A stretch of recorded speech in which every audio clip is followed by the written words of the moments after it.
Hey, folks. So I'm here with Shawn Roselius, and he is a leader of the Communist Party in California. And he's been involved in some efforts to provide relief to people that are suffering amid this pandemic. So, Shawn, why don't you introduce yourself and tell us what you've been involved in over the past few weeks? My name is Sean. I'm with the Orange County chapter of the Communist Party USA over here in California. And we've been working on mutual aid for quite a while now. We've probably been doing our project for a little bit less than a year at this point. We have been mostly trying to provide, medical supplies, food, sleeping bags to our homeless community that's basically been completely abandoned during this pandemic. It started off with us just picking an area, specifically a park and an abandoned building that we know some community members are living at, and we've been able to do drop-offs there. And we also take party literature, and we try to have a conversation with these people about building a better world. And when this pandemic hit originally, we had decided that before it gets really bad, we really want to do a few more runs of supplies down to these places just to see what the situation is and see how people are doing over there. And when we got through with, at least two of them, we kind of came to the realization that this population has basically been completely abandoned by our local and our county, institutions really on all levels. And,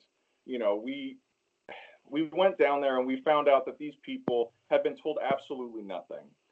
They had been completely abandoned. Like no one had been able to, no one from the city or the county had been down there to explain to these people why everything's shutting down, what their options are, what this virus even consists of, ways to keep yourself safe.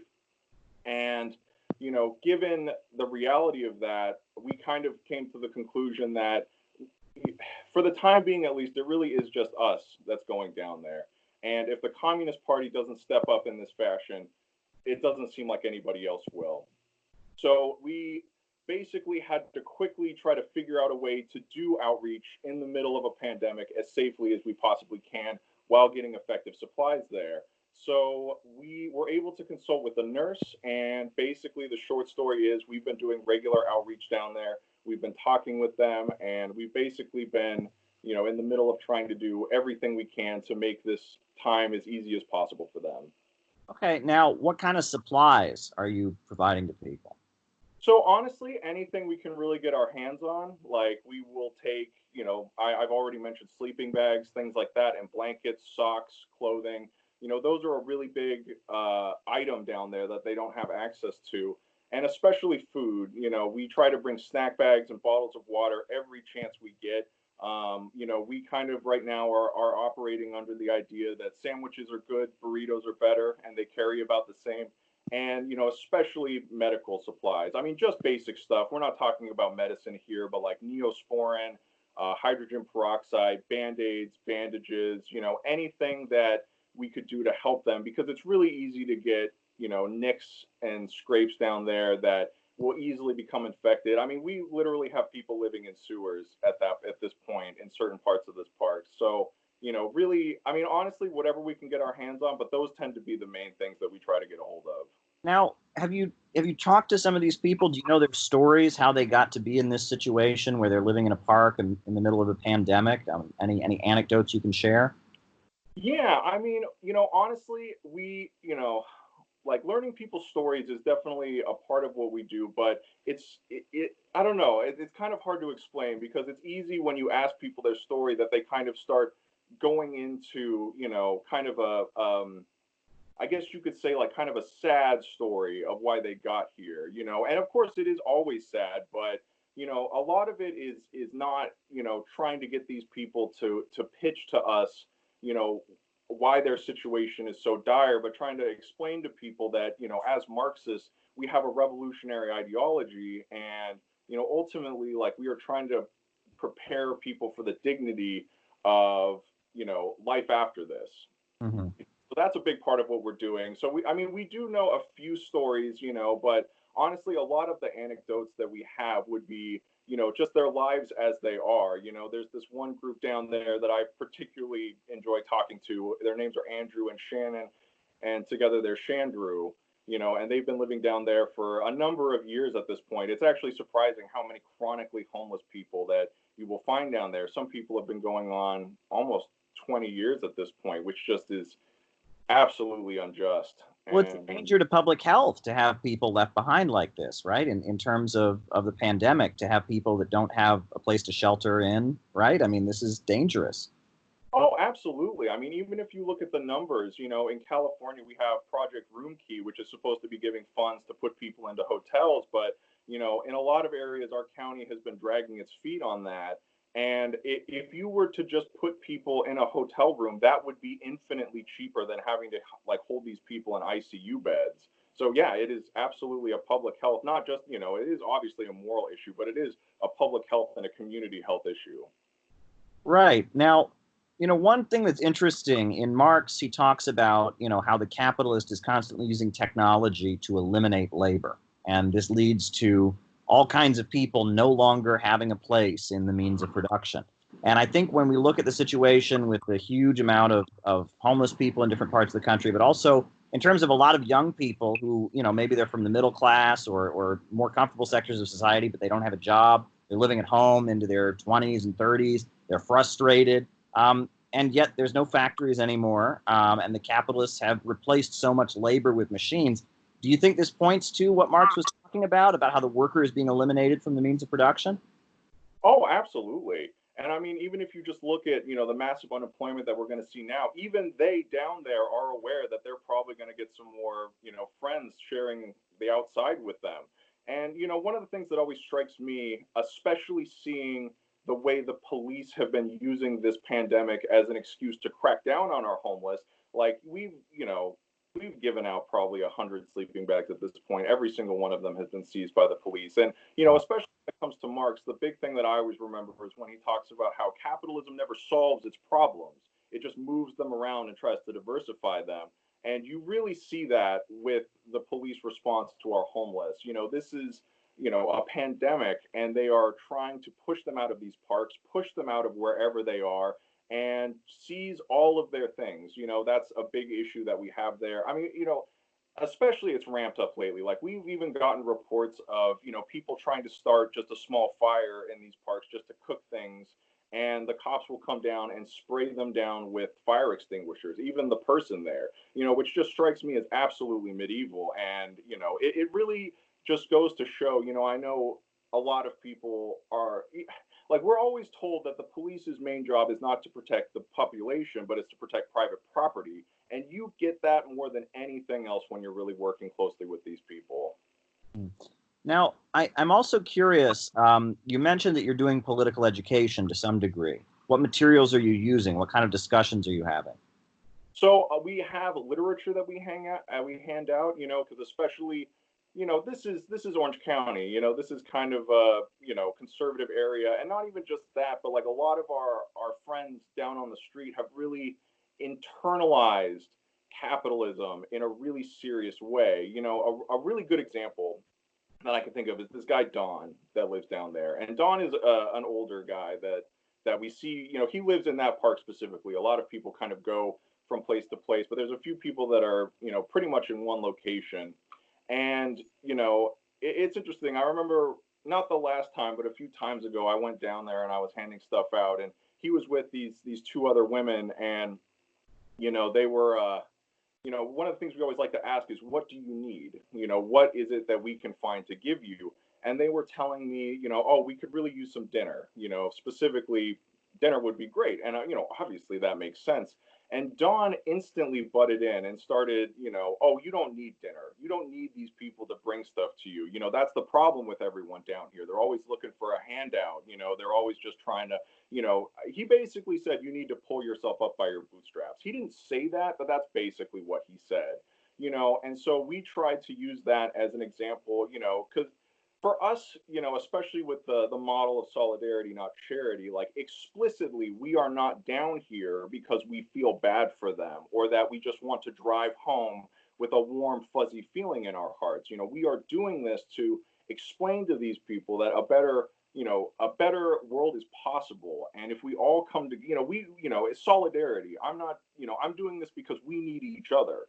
I need you as much as you need me. And it's about, like this is a population that have had people look down on them for most of their life in some cases, whether it's, oh, you need to get a job, or, a more liberal, like, oh, aren't you so sad, and like another good example with Don is that one of my comrades was able to go down twice in a row, actually, before the outbreak happened. And the second time he was there, he was talking with Don, and Don literally said, "We don't need you." So I find that to be really sympathetic. This is not a charity based thing. So literature and conversations at right now is mostly it. At some point we would like to move into more comprehensive media, but this is a really, you have to work, you have to win their trust. You have to show that you're not just going to, abuse the trust that they have. So currently literature and conversations tend to be our best tools, but I mean, we're always looking for ways to, go above and beyond that, because it is nuanced. You can't just go down there and be jargony and, just like tell them what's up. Like you have to, move the conversation in that area. Why is it that we have a county that has a $6.8 billion budget and a $337 million general fund? We have the ability to house every single one of our people. We could do it tomorrow if we wanted to. We just don't want to. And ultimately we're the ones that are going to have to fix that. Well, the sad thing is, I mean, in addition to the suffering that these individuals go through, all of these people have potential, right? They have the ability to do productive work that would be to the benefit of society. We have crumbling roads in this country. We have water systems that are falling apart. I mean, there's plenty of work that could be done, but the capitalists aren't going to make any profits from getting it done. Right? I mean, I look around the country, things are falling apart. I mean, there's plenty of work that these people could be hired to do, right? Oh, absolutely. And that's, there's a lot of stereotypes about our homeless family and the way they exist on the street. But, and obviously, mental health is a huge factor in someone becoming homeless. But I mean, if you really just talk to a lot of these people, these are not stupid. Like, these are not stupid friends. These are not idiots. These are sharp people that understand what's happening to them. And, honestly, like, for us, we were always worried about coming off as jargony, when we're trying to, like, explain, you know, our position, and like what communism and even just socialism means.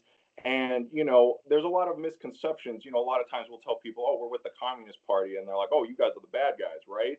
And even just explaining to them, like, no, the people that keep you poor are the ones telling you that, essentially, and explaining, like, no, you should have, a decent standard of living. You should have a say in your workplace. You should be able to participate in society to the fullest. And they understand that completely. And and even, when you, back to your point, when you said these people work, I mean, these people could be used extremely usefully. Like, these people work really hard every single day just to survive. These are people that really give it their all every single day in a way that I, can't even really imagine in a lot of ways. Like the sheer trauma of this population is truly something to behold in a lot of ways. Well, also, the issue of drugs, right? Because, drugs are something that communists have strongly opposed. When Fidel Castro took power in Cuba, they executed the drug dealers. In China, they executed the heroin importers. And communists, I mean, that has always been something that they want to wipe out the scourge of drug addiction. It is something that keeps people down, oppresses people. Saw the British Empire used opium and like forced China to import opium. But yet there's a lot of confusion about that among like middle class leftists. They think drugs are cool, that we're fighting for people to chill out and all of that. But I have a feeling you're probably seeing the really ugly side of drug addiction and how it's connected to capitalism, right? I mean, you're seeing it with your own eyes. Oh, absolutely. And honestly, it's a big factor in that, in my opinion. It shows the failure of our healthcare system. A lot of these people have issues, and honestly, like, a bump might be the best way to get you through the night. Usually, we personally, when we're down there, we come from the perspective of not, judging drug users. We're not trying to shame these people, but absolutely. But we are 100% with you on that. Like, just the like it seems almost ridiculous to say, but like, nah, drugs are not cool. Like these are things that have destroyed a population. These are things that have really, it is parasitic.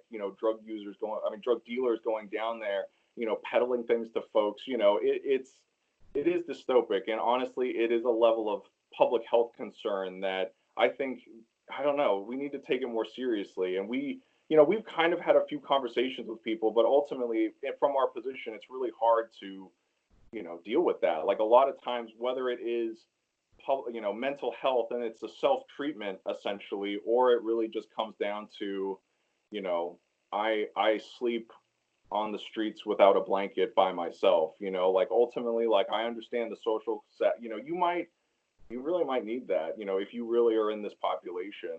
I mean, it really is just tragic. Well, I mean, and the fact that, I mean, it's been revealed that in the 1980s, the USA was heavily close with the Contras in Nicaragua who were bringing cocaine and eventually crack into the United States. You talk about Afghanistan, where the USA was supporting the forces that became the Taliban and enabling them to grow heroin and such. And they were cooperating with the Pakistani secret police to bring heroin out of Afghanistan. And there is a whole huge amount of involvement in the drug trade by the big banks on Wall Street and by the U.S. government itself and the intelligence agencies. I mean, this is their bread and butter. And Colombia, the paramilitary forces that were backed by the United States were heavily involved in cocaine. But yet now they're trying to accuse Nicolas Maduro of being a drug dealer, even though you can read even some very mainstream sources look into that and say the facts just aren't there. I mean, this is just not the situation. And also that locking people in jail doesn't generally help, right? That people need treatment. They need economic opportunity. They don't need to just be punished and locked in prisons. I'm concerned about the prisons right now too, because these prisons throughout the country, I mean, they're just like petri dishes for the coronavirus, right? I mean, you hear the stories about this. I mean, have you seen any of those reports? And that seems to be what we do with homeless people, is we just lock them in jail for loitering or whatnot, and that can't be good for public health either. Oh no, I mean, we've been trying to stay up to date with, the situation in the prisons, and I mean, it's dystopic. There's really no other word for it, and especially the police, like to play games with our homeless, where like sometimes they'll pick certain people up, but not others, as a way to kind of sow distrust amongst the community. Why did they get picked up? Why did I not? I notice they're picked up all the time. Are they talking with the police? There's all sorts of little games that they play, and this is an institution, the police. They have the means, they have the money, they have the manpower to play these games, basically with literally our most vulnerable population, especially during a pandemic. Wow. Now, I mean, looking at the wider situation, I mean, what do you think politically is going to come out of the pandemic? I mean, how has the country changed in terms of worldview?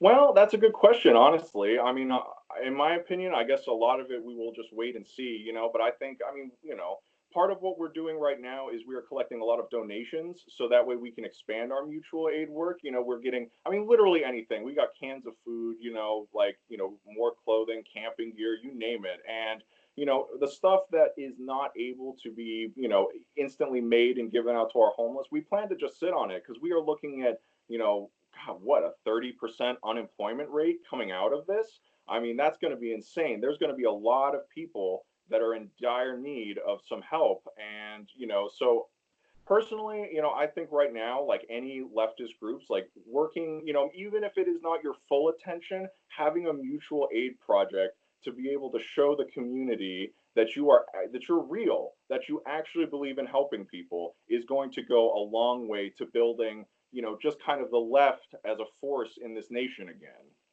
Now, I'm curious also, the main group that you associate with doing this kind of community work is religious Christian groups. And do you see them there as well? Are they kind of competing with you, or what is their attitude toward you when they see the Communist Party out there helping people and they're doing the same thing? Clearly, they have a different worldview, but how does that go on? Well, so the locations that we service mostly, we specifically pick those locations because we know nobody else is there. they're slightly out of the way, and that was part of it. But yeah, it's interesting. A lot of people, assume that we're Christians. We go down there, and everyone says God bless. And for the most part, like it is a conversation. Like if it doesn't feel right to like we're not in the interest of like correcting people and say no, we're actually with the Communist Party. It's obvious, it's a nuanced thing, but so it's easy to just say God bless as well. But if we have a chance, we always no, we actually are.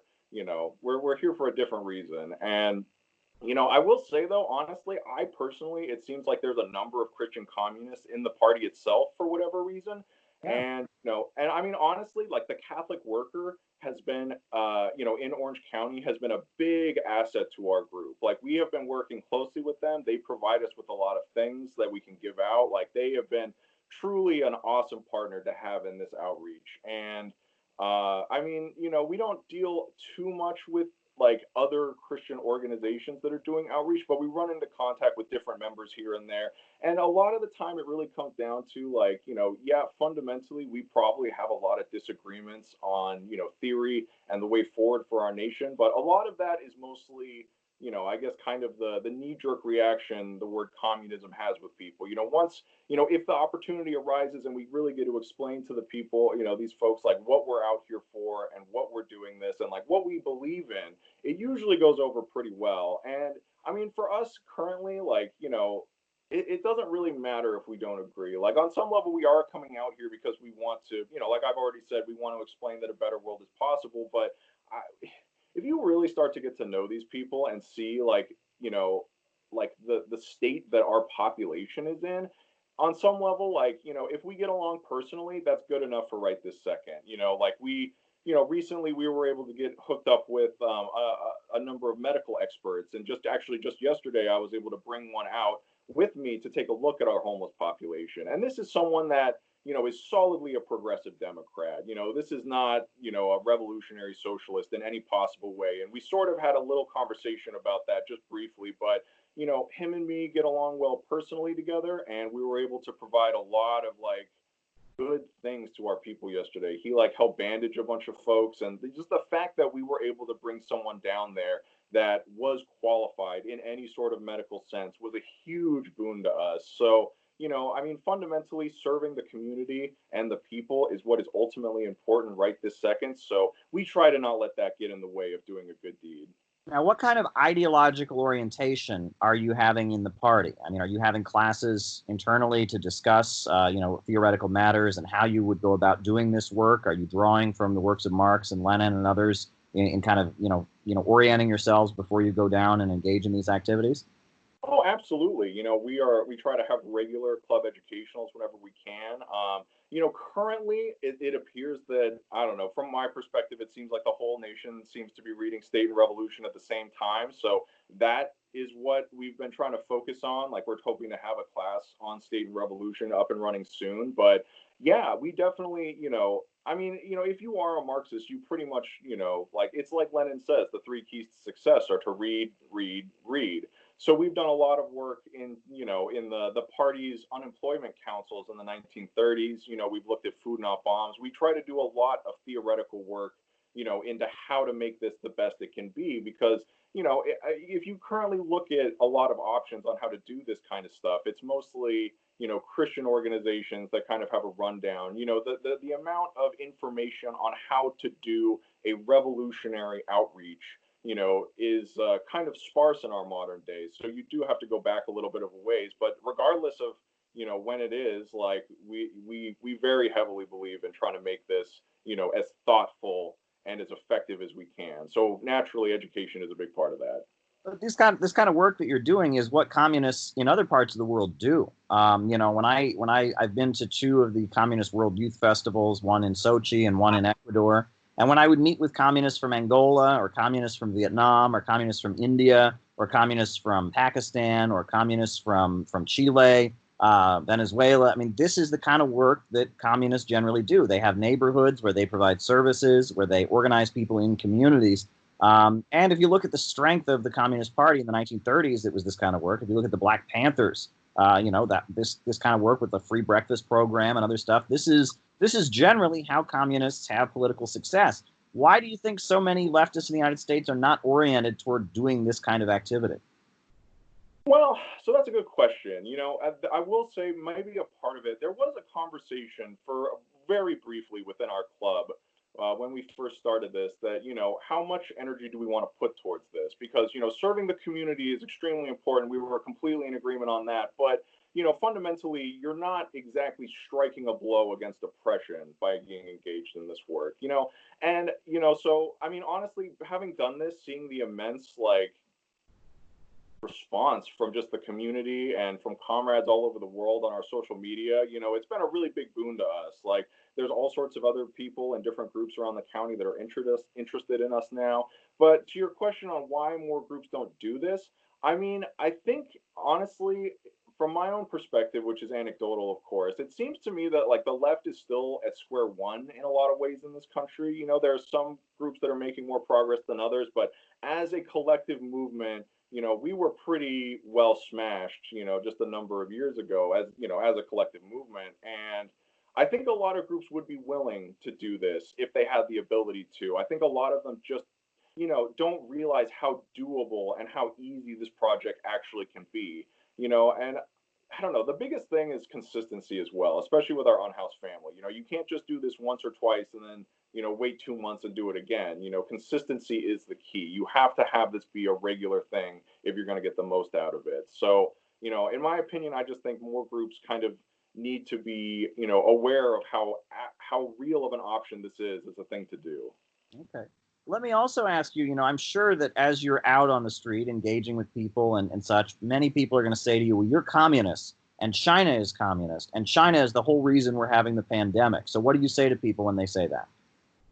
Actually, I'm going to be honest. Most, especially when talking with our homeless family, most of them know so little about this virus that never even comes up. Like, actually, we had to create a COVID-19 pamphlet to hand out to folks because they were so in the dark. Like, we were writing this, and, it's basic stuff. None of us are medical experts, so we were just relying on, World Health Organization information, CDC, just the most qualified sources we can. And it's basic stuff. Wash your hands, keep 6 feet away. And honestly, even just, printing these out, some of us were thinking, like, is this worth it? Like, is this so basic? This isn't going to be helpful. Everyone took one.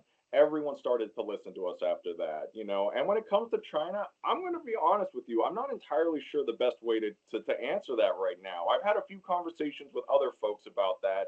And, it's basically just, I don't know. It's almost just like that's a ridiculous thing to say. Like, is America responsible for the '08 crash of the economy and we should pay reparations for that? I mean, it's essentially the same thing. If not, the '08 crash was even worse. I mean, it's just not, it's not a realistic thing to think. It's not helpful in the situation. No one really benefits from that. It's just a distraction.